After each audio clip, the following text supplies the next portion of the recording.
Welcome to the Three Martini Lunch.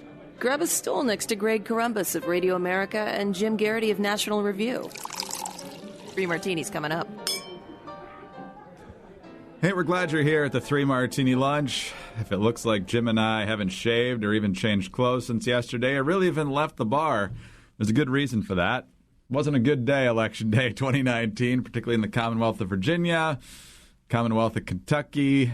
Actually, it was pretty good for Republicans, except for the most important race of the governorship. And Jim, let's start there with our bad martini. But before we do that, we should deliver a little bit of good news, and that's that we're brought to you today by Honey. If you want to save money online, you can do it by very easily signing up for free at joinhoney.com/martini. So, Jim, the Liberals giddy today because it looks like Matt Bevin is out as governor of Kentucky, although it's not officially called. It's still a few thousand votes, but looks like Beshear is going to end up winning that race. Bevin was one of the most unpopular governors in America, even though Kentucky is a pretty reliably red state, at least when it comes to presidential races and federal races. But he wasn't very popular in his handling of the teacher showdown, and it certainly seemed to cost him on Tuesday. Where we live in Virginia, we kind of knew this was coming, so we were slightly braced for it, but it's still no fun. The Republicans had very narrowly controlled both the House of Delegates and the state Senate. In Richmond, that will no longer be the case come January. Instead of a 51-49 Republican edge in the House, it's now probably going to be about 55-45. There's still a few races that have yet to be called. And a 21-19 edge for the Republicans in the Senate is now a 21-19 edge for the Democrats. So, Jim, with Governor Northam still in power for the next 2 years, we know what's coming. Minimum wage hikes, perhaps a rollback of right to work, expanded abortion legislation, gun control, probably higher taxes. They're even going to try and blow the dust off the Equal Rights Amendment. So elections have consequences, and we better brace for it. Yeah, I guess it's interesting to see the spin and people's attempts to kind of put the best face on things. Look, this was another disappointing election day for Republicans, their third one in a row. We can argue about 2018. They gained some Senate seats. They did okay in some governor's races. But it's been 3 straight years where Democrats have had really good turnout. And I don't think you need to be a genius to figure out why that is. Can Donald Trump stir up excitement on the Republican side and bring out some folks? Sure. But he also stirs up the Democrats, and he stirs up a whole bunch of people, and he is hurting the Republican Party in places where it is difficult. Now, let's go in order. Yeah, a lot of Matt Bevin's defeat is, first and foremost the fault of Matt Bevin. He was a unpopular governor for a good portion of his term. A good way of putting it is that this was a guy who challenged McConnell as a Tea Party candidate way back when, ran for governor, won a divided primary. He had a kind of kiss and make up with McConnell. And he actually, he and McConnell had a pretty good working relationship for a long stretch, but never really unified a whole chunk of the Republican Party behind him. Did manage to unify the Democrats and just, had brought a lot of baggage to this race. Now, is this one you want to put on Trump? Look, there's only so much Trump can do. But the fact that Bevin was running, he did hold that rally there right before the election day. He did say that coverage would suggest it was a tremendous defeat for him. I think it's safe to say Trump did everything he could to support Bevin in a state he won by just an enormous margin, and it didn't work. And so I think it indicates that there's a chunk of Trump voters who will come out for Trump, and that they will not come out for candidates not named Trump, even if he holds a rally and touts it there. That's the Obama effect, right? Obama can turn out people for himself, but not necessarily for the people he's stumping for. Yeah, and that is a frustrating state of affairs. We got about 8 years as folks on the right. We got to laugh about this for 8 years, and now we're on the reverse image of this, and that it's frustrating. Yes, it's good that they won all the statewide races down ballot by a wide margin, and that does indicate the Republican brand in Kentucky is not demolished. I don't think you can make the argument that this is a bad sign for Mitch McConnell. I think actually it could be a problem for Democrats in that if they're convinced that Amy McGrath could beat him, then they're going to spend a lot of money on her. They're going to donate oodles of money, and she could very well turn into the Beto O'Rourke of this coming cycle. A Democratic challenger to an incumbent Republican who progressives across the country hate and they really, really want to beat. But that their calculation of victory just kind of ignores the state's demographics. Now, having said that, Beto O'Rourke did help down-ticket Democrats in 2018. So that's not, all silver linings here. Is it a disaster for Republicans? No, but I think it's deeply frustrating that in a state like Kentucky, you don't want to lose governor's races. Is it good that Republicans won the Mississippi governor? Yes, that's great. You want a medal or a monument? I feel a bit like Chris Rock in his famous routine. You want a whole bunch of races in Mississippi? What do you want, a cookie? That's what you're supposed to do if you're a Republican. We'll know more about Louisiana. I kind of feel like, how this cycle went could hinge a great deal on whether the Republicans can knock out John Bel Edwards, one of those rare pro-life Democrats. If Bel Edwards wins that's basically what Hunt, the Democrat in Mississippi, was trying. I'm pro-gun, I'm pro-life, and I'm pro-tax cuts. Vote for me. I'm not really a Democrat. And he came within 6. That's nothing to sneeze at. So, the other argument about whether the Democrats are able to come back in the South. And as you mentioned, like the Republican Party in Virginia is just nuked. People say, oh, this is the swamp. This is all those government workers in Fairfax County and up in Northern Virginia. No. There's only one Republican in the state legislature from Northern Virginia left from Fairfax County as of last night, and he lost. All those folks have already been wiped out in previous cycles. This was losing Virginia Beach. And oh, by the way, there are a whole bunch of local races in places like Bucks County and Delaware County and up in Pennsylvania that went badly for Republicans. If you want to see any sign of good news for Republicans in suburban, they won back a couple of state assembly seats in New Jersey. I think they went from 26 to 32 so it's not like they did enormously well, but the margin isn't quite as bad in New Jersey as it was. Look, last night showed a trend that has been working against Republicans since 2017 is just continuing, and they're going to have to get their act together if they ever want to win the House of Representatives back anytime soon. And again, I have a very tough time believing this is completely disconnected from the guy who's been president of the United States since January 20th, 2017. Yes, and every county board now in Northern Virginia is dominated by Democrats. Virtually all, if not all, the school boards are. Jim, it's probably happened before, given how long I've lived in Northern Virginia. I believe, I counted in my head before we went on the air, I think there were 10 races on the ballot. Every person I voted for lost. Not one actually ended up getting elected or reelected, whatever the case may be. And you hear all these stories about, the Democrats have regained control of the governor's mansion and both sides of the legislature for the first time since 1994, which is true. But the Democrats that were there in 1994, quite a bit different than the Democrats that are getting elected now. These aren't people who are trying to pretend, or in some cases actually are, like you mentioned the Democrat in Mississippi. Oh, I'm pro-gun and pro-life. I'm a different kind of Democrat. These people aren't pretending that or even actually going down that line at all. These people are hardcore. We're talking about avowed socialists. My state delegates, the former local chapter head of the National Organization for Women. I mean, these people are going pedal to the metal, hard left. Yeah, and another important observation from Stephen Gutowski, one of my favorite guys on the guns and Second Amendment beat, went down the web pages, went down all the candidate profiles, all their platforms. Let's keep in mind, 17 candidates did not talk about Northam's assault firearms confiscation plan. 11 of them talked about universal background checks and red flag laws, and 6 did not mention guns at all. When they come in and say, we have a mandate for this in the next 2 years, a whole bunch of them did not campaign on this and remain strategically silent about it. I'd hope to think the Virginia Republican Party can throw this in their faces. But this is what happens, Virginians. You elect Democrats, you're going to get liberal policies no matter what they campaign on. No, that's right. And in Northern Virginia, where the population is really exploding and getting more and more liberal, to probably campaign openly on that and not pay a price. But some of these more marginal districts, it may have made a difference. So if you live in Virginia or somewhere else and you realize you're going to have far less money in your pocket soon because Democrats are in control, saving money becomes more and more of a priority for you. And especially as you head toward the holiday season and everybody's sharing their wish list and their gift list, and you realize the list is getting longer and longer and people want expensive things, saving money is also a huge priority because we love to give gifts at Christmas, and overspending on those gifts is definitely not something we want to do if we don't have to. So why spend more than you have to? Find the lowest price. You can do it easily if you have Honey. Honey is a free browser extension that automatically finds the best promo codes whenever you shop online.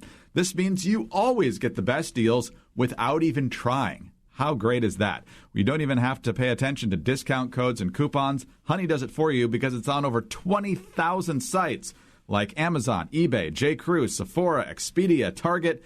Best Buy, and more. And so when you have all these holiday gifts to buy, birthday gifts could be popping up at this time of the year as well, and the government's about to steal more of your money, you're going to feel great when you save money each time you use Honey. And when you do, you'll have at least a little bit left for some of the things that you want to do for your own family or for yourself. So Honey is the way to go. Or for higher payments to Governor Ralph Northam.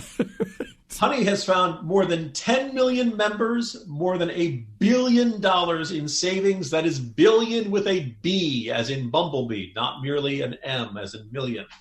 Honey supports more than 20,000 online stores, and Honey has more than 100,000 five-star reviews on the Google Chrome store. So just in time for the holiday season, if you're buying gifts, you need Honey. Bottom line, if you're not doing any gift buying, you probably know someone who is. So do them a big favor and tell them about Honey. Honey can help make sure that you're getting the best price for whatever you're buying. It's free to use and installs in really just 2 clicks. Get Honey for free at joinhoney.com/martini. That's joinhoney.com/martini.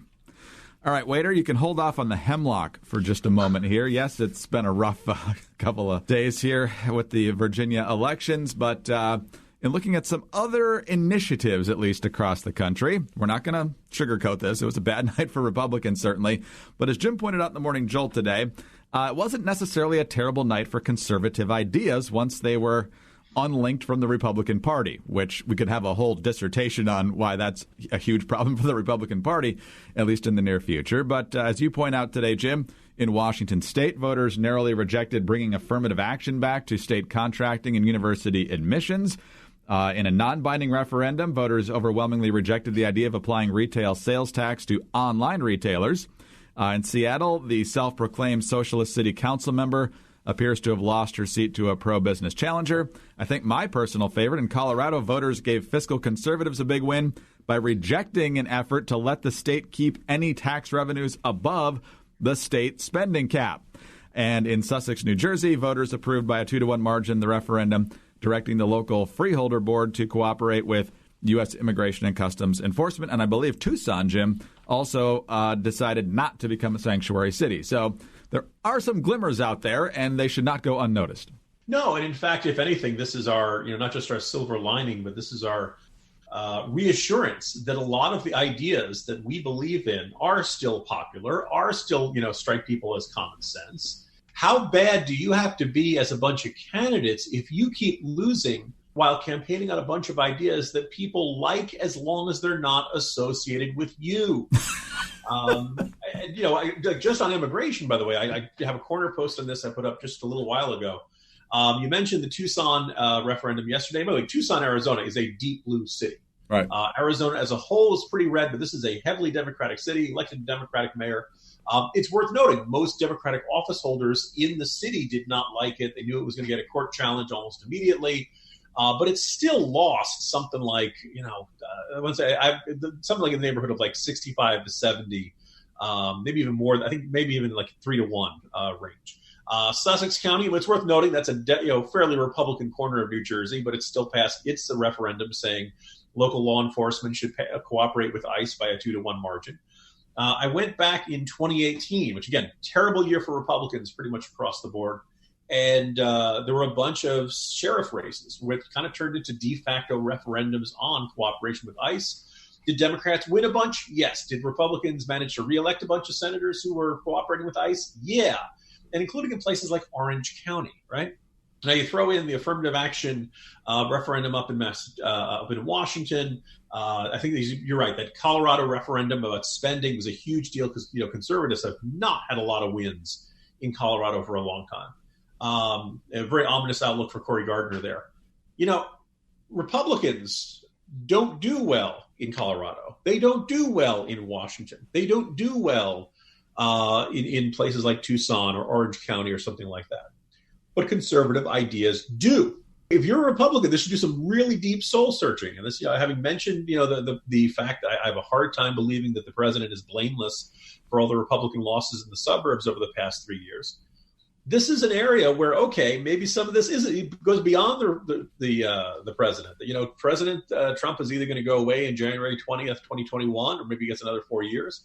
But one way or another, Republicans are going to need to be able to compete in places like Bucks County and Fairfax County, where I'm sitting right now, and the suburbs in New Jersey and places like that. And these were once places Republicans, either they won or they managed to keep it close so they could, win the rest of the state or win the rest of the district.